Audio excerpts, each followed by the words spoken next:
चले। अगर कर्म, भावना और ज्ञान तीनों एक दूसरे से मिलकर के चले, विनोबा के आश्रम में ये बात हमेशा ध्यान में रखी जाती थी कि कर्म भी करना, ज्ञान भी हासिल करना, लेकिन भगवान की भक्ति करके अपनी भावनाओं को भी विशुद्ध करना।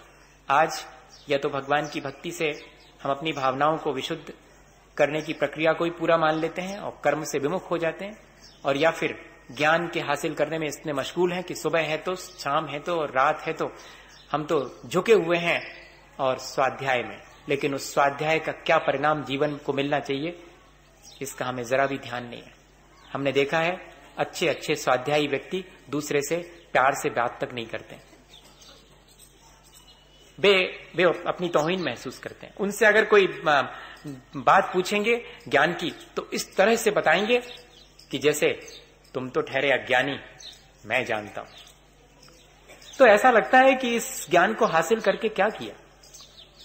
ठीक ऐसे ही आज अगर कोई पढ़ा लिखा है और जरा ऑफिसर बन गया है और जरा कोई डिग्री विग्री ले ली है, वो ऐसे बात करेगा जैसे कि उससे ज्यादा इस संसार में कोई है ही नहीं। इसके मायने क्या है? अगर इसी तरह का हमारा सोच रहा तो ये सारी चीजें जिनको हमने उपलब्ध किया है वे हमें क्या कोई सुख शांति दे पाएंगे? क्या हमारे जीवन को आसान बना पाएंगे या कि और उलझन खड़ी कर देंगे? और वो ही है, हमें इस पे विचार करना चाहिए। सब कुछ हमारा चले ठीक है, लेकिन उस सब को कौन रेगुलेट करे? हमारी भावनाओं की निर्मलता उसको रेगुलेट करे। बस हम चाहे धार्मिक क्रिया करें, चाहे धर्म का ज्ञान अर्जित करें और चाहे सांसारिक ज्ञान अर्जित करें, सांसारिक क्रिया करें, लेकिन हम उन दोनों में इस बात का ध्यान रखें कि मेरे और दूसरे के जीवन का हित होना चाहिए। मैं वही करूंगा, मैं वही पढ़ूंगा, मैं वही समझूंगा। जो चीज मुझे उलझन में डाले, डिस्प्यूट खड़े कर दे, वो चाहे कितना भी बड़ा से बड़ा ज्ञान हो, वह चाहे कितना बड़े से बड़ा कर्म हो, वो मेरे योग्य नहीं है। क्या ऐसा हम अपने जीवन में तय कर सकते हैं? एक बहुत छोटी सी घटना सुनाऊं, शायद उस घटना से हम ये तय कर पाएं कि हाँ, सचमुच हमें इस तरह अपने जीवन को बनाना चाहिए। हमें ज्ञान भी हासिल करना है, हम बुद्धिमान भी होना चाहिए, हमें बहुत कर्म योगी भी होना चाहिए, हमें अकर्मण्य नहीं होना चाहिए, लेकिन कर्म कैसे करना है और हमारी बुद्धि कैसी होनी चाहिए, हमारी भावनाओं को जो ऊंचा उठा सके। वास्तव में तो जो अपनी भावनाओं में जितना ऊंचा है उसका जीवन उतना ही श्रेष्ठ है। अगर अपने जीवन को अच्छा और ऊंचा उठाना चाहते हैं तो हमें प्रयत्न अपने हाथ से खुद करना चाहिए। सदाशिव अपने पिता का एक ही पुत्र था। पिता का बहुत मन था कि सदाशिव पढ़ लिख करके अच्छा आदमी बने। मेरे ख्याल से हर माता पिता का सोच तो यही रहता है कि उनका बेटा पढ़ लिख करके अच्छा बने। अच्छा बने के मायने भी कोई कितना भी बुरा क्यों ना हो, अच्छा बने के मायने वो यही जानता है कि जिसके जीवन से दूसरे को क्षति नहीं पहुंचती है वो ही अच्छा है। बुरा व्यक्ति भी जानता है कि अच्छा क्या है, और भावना भी यही होती है सबकी कि पढ़ लिख करके अच्छा बने। सबके अंदर सोच भी यही है कि पढ़ा लिखा व्यक्ति अच्छा होता है,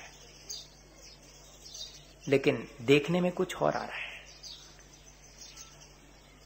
पर पिता ने अपनी भावना के अनुरूप उसे पढ़ने भेजा।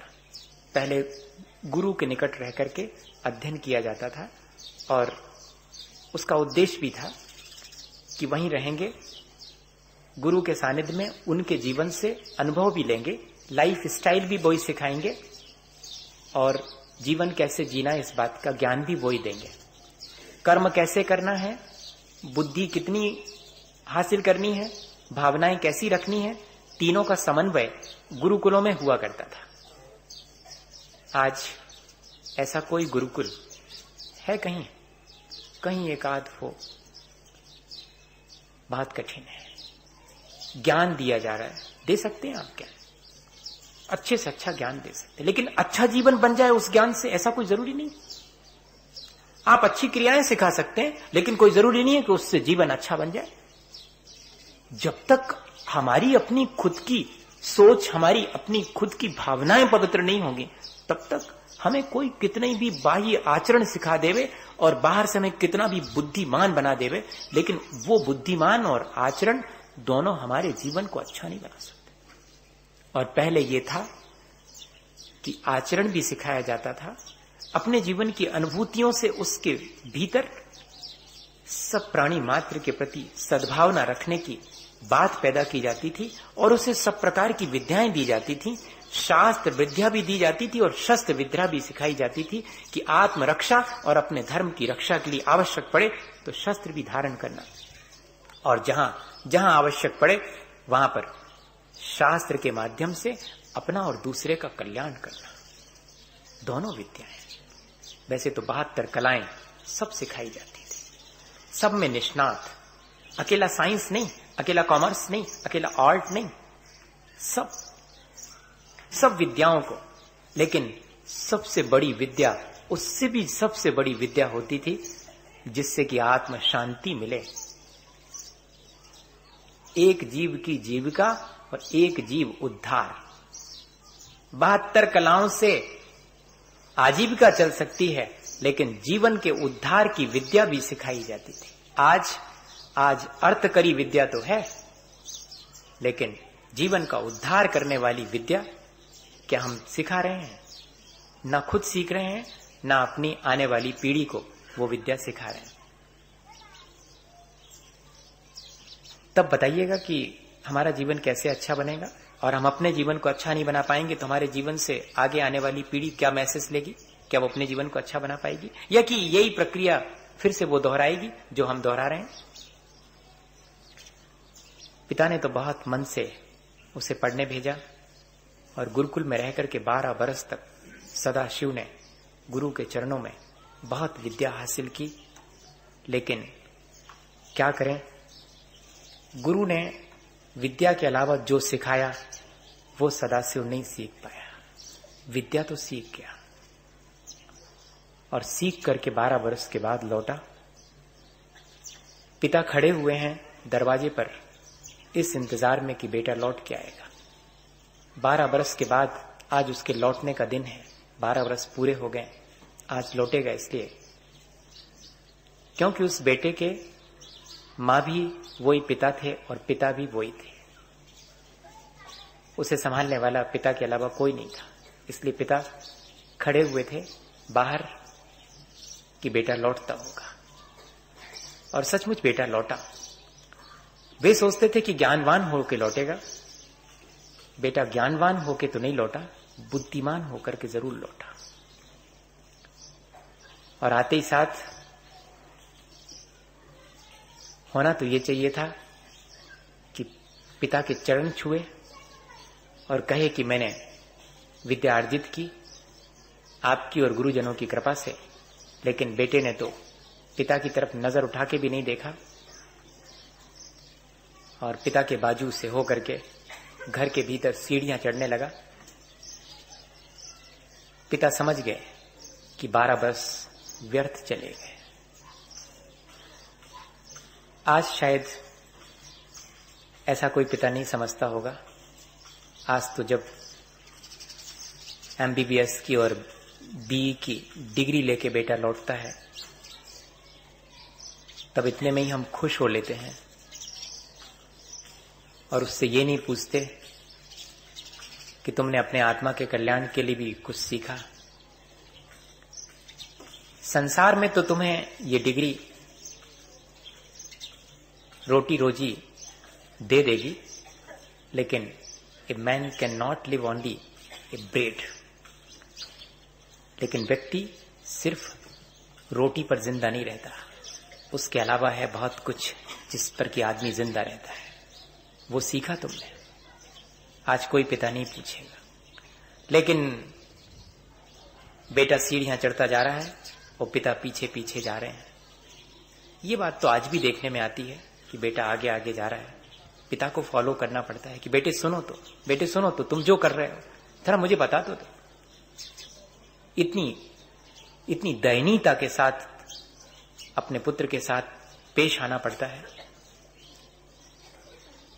और वो चढ़ रहा है ऊपर, बेटा और पीछे पीछे पिता। और पिता ने कहा कि तुम शायद बहुत बहुत बुद्धिमान बनकर के लौटे हो बेटे। फिर भी बेटे ने कुछ नहीं कहा। पर मैं तुमसे एक बात पूछना चाहता हूं कि क्या तुम्हारे गुरुजी ने तुम्हें वो बात बताई जिसके जान लेने के बाद दुनिया में कुछ और जानना शेष नहीं रहता, जिसे पा लेने के बाद दुनिया में कुछ और पाना शेष नहीं रहता? ऐसी कोई बात बताई? तब पहली बार मुड़ करके, लेकिन बड़ी हिराकत की नजर से पिता की तरफ देखते हुए बेटे ने कहा कि ऐसी कोई तो बात मुझे नहीं बताई, मेरे गुरु ने मेरे साथ फ्रॉड किया। आप फिर से बताइए, क्या कहा आपने? बेटे, मैंने ये कहा कि क्या तुम्हें गुरु ने वो बात बताई जिसके जान लेने के बाद कुछ और जानना शेष नहीं रहता, जिसे पा लेने के बाद कुछ और पाना शेष नहीं रहता? ऐसी कोई चीज और ऐसी कोई बात बताई क्या?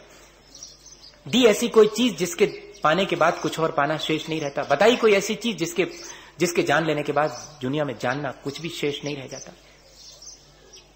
ये तो मेरे गुरुजी ने मेरे साथ बहुत फ्रॉड किया। पिता के प्रति भी कोई रिस्पेक्ट नहीं। बुद्धिमान हो जाने के बाद शायद ऐसा ही होता है। और अब गुरुजी के प्रति भी कोई कृतज्ञता नहीं, जिन्होंने 12 वर्ष तक बुद्धि और ज्ञान दिया, उनके प्रति भी नहीं। जाता हूं, अभी पूछता हूं, मेरे साथ मेरे 12 वर्ष बर्बाद करने का आपको क्या अधिकार था? मुझे क्यों नहीं वो चीज दी जिसके पाने लेने के बाद कोई और चीज पाने योग्य नहीं रह जाती? वो क्यों नहीं बताया मुझे जिसके जानने के बाद कुछ और जानना शेष नहीं रहता? बताओ और दो वो मुझे चीज, मैं अभी जाता हूं। और उल्टे पांव चला गया। पिता फिर से इंतजार में है कि बेटा ऐसी बात जान के लौटेगा, ऐसी चीज पाके लौटेगा। शायद मेरे जीते जी वो ऐसी बात जान ले जिसके जानने के बाद कुछ और जानना शेष न रहे, वो ऐसी चीज पाले जिसको पाने के बाद कोई और चीज पाना शेष न रहे, यात्रा रुक जाए, जीवन की अंधी दौड़ से वो बच सके। पिता जीता है सिर्फ इसके लिए कि बेटा वो चीज हासिल कर ले। और बेटा गया है और गुरु के सामने हाथ बांधे खड़ा हुआ है। कहां है वो चीज? क्यों छुपा रखी है मुझसे? कौन सी है वो बात? क्यों छुपा रखी है मुझसे? बताओ, मेरे पिता पूछते हैं। गुरु ने बहुत शांति से कहा, वो चीज पार्टिसिपेट नहीं की जा सकती है, वो चीज इंडिविजुअली पाई जा सकती है। मैं उपाय बता सकता हूं, पाना तुम्हें पड़ेगी। वो चीज जानी जा सकती है, मैं तुम्हें उसे बता नहीं सकता, वो स्वयं जानी जा सकती है। अगर चाहो तो उपाय बता सकता हूं। उसने कहा बताओ। कैसे? प्यार से नहीं, क्योंकि बुद्धि की तो ठसक, बुद्धि का तो अहम भीतर बैठा हुआ था। गुरु से भी ऐसे ही, बताओ कौन सी चीज है वो? जबकि चरणों में कहना चाहिए था कि हां मैं चाहता हूं, वो पाना चाहता हूं, मैं वो जानना चाहता हूं। लेकिन नहीं, गुरु ने भी कहा कि सुनो, आश्रम में 500 गायें हैं, जाओ इन 500 गायों को ले जाओ, एक ऐसे जंगल में रहना जहां तुम्हारे और गायों के अलावा कोई और ना हो। और जब ये 500 गायें बढ़ करके 1000 हो जाएं, तब लौट आना। मैं कहता हूं तुम्हें वो चीज जानने में आ जाएगी, वो चीज तुम पालोगे जिसके पाने के बाद और जिसके जानने के बाद कुछ और पाना, कुछ और जानना शेष नहीं रहता। जाता है सदाशिव 500 गायों के साथ ऐसे घने जंगल में जहां कोई नहीं है, गायें हैं और सदाशिव है। वर्षों बीत जाते हैं। अब धीरे धीरे करके उसके भावों में परिवर्तन आना शुरू होता है। क्यों? क्योंकि अब कोई नहीं है वहां सिर्फ सदाशिव है और गायें हैं। और गायों की आंखों में झांक करके देखो तो वहां तो प्यार है, भोलापन है, सरलता है, और क्या मिलेगा वहां? तो दिन भर बैठा गायों को देखता रहता है, गायों की आंखों में झांकता है, और उन्हीं के बीच भूल जाता है वो कि अब मुझे यहां से लौटना है। वर्षों गुजर जाते हैं। उपनिषद की कहानी है। कहानी में लिखा है कि एक दिन गायें आकर के खुद कहती हैं कि सदाशिव, हम 1000 हो गए, तुम्हारे वापस लौटने का समय आ गया है, चलो। सदाशिव को तब याद आता है कि ठीक है, प्रसन्न है वो विनम्र है। अब ज्ञान का कोई बोझ उसके ऊपर नहीं है। अब तो जीवन बहुत आसान दिखाई देने लगा है। अब कोई पाने की दौड़ नहीं है, अब कोई जानने की इच्छा नहीं है। ऐसा क्या पा लिया सदाशिव ने गायों के साथ रह करके? अपनी वास्तविकता को समझ लेते हैं हम, तब कुछ भी शेष नहीं रहता। जो एक गम जाने सो सव्वम जाने, जो एक गम ना जाने सो सव्वम न जाने। जो एक को अपने आत्मा की वास्तविकता को जान लेता है वो सारे जगत को जान लेता है, और जो अपने आप को नहीं जानता वो सारे जगत को जान लेता है, उसका वो जानना भी व्यर्थ हो जाता है। बात सदाशिव के समझ में आ गई। लौट रहा है सदाशिव, 1000 गायें हैं और उनके आगे आगे सदाशिव है। खबर लग जाती है आश्रम में। आज तक किसी भी शिष्य के आने पर या कि वापस लौटने पर गुरु अपने स्थान से हिले नहीं। आज आश्रम में सारे शिष्यों ने देखा कि ये खबर मिलते ही कि 1000 गायें और सदाशिव लौट रहा है। गुरुजी उठ करके आश्रम के दरवाजे पर आ गए हैं। वास्तविक उपलब्धि कोई अगर हासिल कर ले तो गुरु को भी एक बार उठना पड़ेगा, भगवान को भी एक बार कहना पड़ेगा वेलकम करने के लिए। वे तो हमेशा तैयार हैं सिद्ध शिला पर, हम ही उनकी हैसियत के होकर के उन तक पहुंच जाएं। बाहर आकर के सारे शिष्य गुरुजी से कह रहे हैं, गुरुजी वो दो देखो, वो आगे आगे, वो अपना सदाशिव, और वो देखो 1000 गायें, कितनी लंबी दूर तक गायें गायें। गुरुजी ने कहा कि ऐसा मत कहो कि सदाशिव आगे आगे है और गायें पीछे हैं। इतना कहो कि 1001 गायें वापस आ रही हैं। 1001 गायें वापस आ रही हैं। और वाकई में जैसे ही सदाशिव आया, गुरु ने उससे गले से लगाना चाहा, लेकिन सदाशिव गुरु के चरणों में लेट गया। और जब गुरु ने कहा कि तुम्हें वो चीज मिल गई, सदाशिव ने अपने चेहरे की मुस्कुराहट और आंखों में झलकती हुई प्रसन्नता से व्यक्त कर दिया कि मुझे वो चीज मिल गई।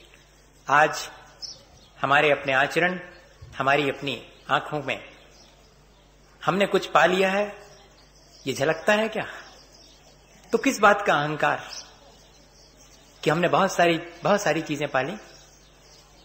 इन छोटी छोटी सी चीजें, इन कुछ थोड़े से सोने चांदी के ठीकरों को इकट्ठे करके, थोड़ी सी हवेली बना करके, थोड़े से अच्छे कपड़े पहन करके और थोड़ा सा डिग्रियां हासिल करके, और हमने ये मान लिया कि हमने बहुत कुछ पा लिया अपने जीवन में। अपने जीवन को हमने ये सब पाकर के और मुश्किल में डाल दिया। काश वो चीज पाली होती जिसके पालने के बाद ये सारी चीजें व्यर्थ हो जाती हैं, इनका होना ना होना कोई मायने नहीं रखता। सदाशिव प्रसन्न है, उसकी आंखों में कोई झांक के देखे तो कितनी निर्मलता है। और लौट रहा है सदाशिव। गुरुजी कह रहे हैं कि जाओ, पिता इंतजार करते होंगे, शायद उनकी सांसें इसी बात के लिए रुकी होंगी कि मेरा बेटा लौट करके आएगा और वो चीज हासिल करके आएगा जिसके हासिल करने के बाद कुछ और दुनिया में पाना शेष नहीं रहता, कुछ और जानना शेष नहीं रहता। और सचमुच सदाशिव लौटता है। ठीक वैसे ही खड़े हैं 12 साल 15 साल के बाद पिता। हो गए हैं जरूर वृद्ध, कांप रहे हैं हाथ पैर, लेकिन आंखों में अभी भी वही लगन है कि लौट करके आएगा बेटा, पा करके लौटेगा। और अब की बार जैसे ही पिता को सदाशिव ने देखा, पिता उसे गले लगाने के लिए आगे बढ़े, इससे पहले वो पिता के चरणों में लेट गया। दोनों आंखों में आंसू हैं, सदाशिव की आंखों में भी और पिता की आंखों में। पिता दूसरी बार रोए थे, पहली बार तब जबकि सदाशिव बुद्धिमान होकर के सीढ़ियां चढ़ते ऊपर चढ़ा था, तब दुख से रोए थे। आज सदाशिव चरणों में झुका है और वो चीज पाके लौटा है जिससे कि उसका जीवन निर्मल बनेगा, जिससे उसकी भावनाएं पवित्र बन गई हैं। तब भी पिता रोए थे। काश हमारे जीवन में भी ऐसा कोई दिन आए जिससे कि कोई हमारी आंखों में झांक के देखे तो वहां प्राणी मात्र के प्रति मैत्री दिखाई पड़े, वहां विनय दिखाई पड़े, वहां सरलता और फूलापन दिखाई पड़े। अगर हमने ऐसी दृष्टि हासिल कर ली, हमने अपनी भावनाओं को अगर इतना ऊंचा उठा लिया, तो सचमुच हमारा अपना जीवन हम मानेंगे कि हमने ठीक ढंग से जिया है, हमने अपने जीवन को अच्छा बना लिया है, हमने अपने जीवन को ऊंचा बना लिया।